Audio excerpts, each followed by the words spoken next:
అందరికీ నమస్కారం అండి. ఎలా ఉన్నారు? అందరూ బాగున్నారా?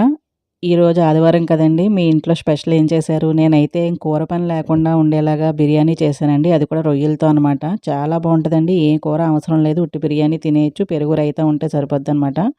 దీనికోసం అల్లం వెల్లుల్లిపాయలు, బిర్యానీ మసాలాలు మెత్తగా పేస్ట్ చేసేసుకున్నాననమాట. తర్వాత తాలింపులోకని చెప్పేసి 2 బిర్యానీ ఆకులును, ఒక 4 మరాఠీ మొగ్గలు వేయించేసాను. వేయించేసిన తర్వాత అందులో చిన్నగా కట్ చేసుకున్న ఉల్లిపాయ ముక్కలు కూడా ఏసేసి వేపేయాలనమాట. అవి కొంచెం వేగిన తర్వాత టమాటా పేస్ట్ కూడా వేసుకొని వేపేసుకోవాలి.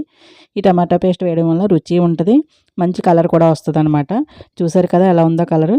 తర్వాత అది బాగా వేగిపోయాక కారం, పసుపు, ఉప్పు కూడా వేసేసుకొని ఒకసారి వేపుకోవాలనమాట. ఇది బాగా వేగిన తర్వాత మంచి కలర్‌ఫుల్‌గా కనిపిస్తూ ఉంటదండి మనకి ఇందులోని. తర్వాత ఇందులో మనం కరివేపాకు ఏసుకోవాలనమాట. కరివేపాకే దీంట్లో స్పెషల్ అనమాట. తర్వాత మనం మసాలా పేస్ట్ చేసుకున్నాం కదండీ! ఆ పేస్ట్ అలాగే వేసేస్తే నోటికి తగులుతూ ఉంటదనమాట అన్నం ఉడికిన తర్వాత. అలా కాకుండా మసాలా పేస్ట్ కొద్దిగా వాటర్ వేసేసి, వడపోసేసుకొని ఆ చిక్కని వాటర్ మనం ఇందులో వేసుకున్నామంటే మన నోటికి ఏది తగలకుండా మంచి రుచి, మంచి స్మెల్ వస్తూ ఉంటదనమాట.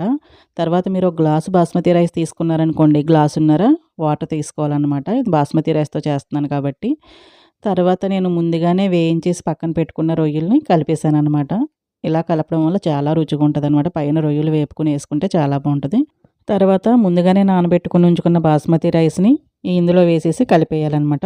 కొంచెం నెమ్మదిగా కలపాలి. లేతే ముక్క ఇరిగిపోతుందనమాట బియ్యం. నానబెట్టాం కాబట్టి. తర్వాత దీన్ని స్లోగా కలిపేసేసి పైన కొద్దిగా నెయ్యి కూడా వేసుకొని ఉప్పు సరిపోయిందో లేదో కూడా చూసుకొని మూత పెట్టేసి ఒక 2 నిమిషాలు హై ఫ్లేమ్ మీద పెట్టామంటే నీళ్ళు చాలా మట్టుకు ఎగిరిపోతాయన్నమాట. తర్వాత మనం అడుగున పెనం పెట్టేసేసి పైన ఈ బిర్యానీ గిన్నె పెట్టాలన్నమాట. పెట్టినప్పుడు ఏమవుతదంటే చక్కగా చిన్న మంట మీద చిన్న వేడికి అలా ఉడుకుతూ ఉంటదనమాట. చాలా స్మూత్‌గా పొడి పొడిగా అయిపోతూ ఉంటది. చూసారు కదా!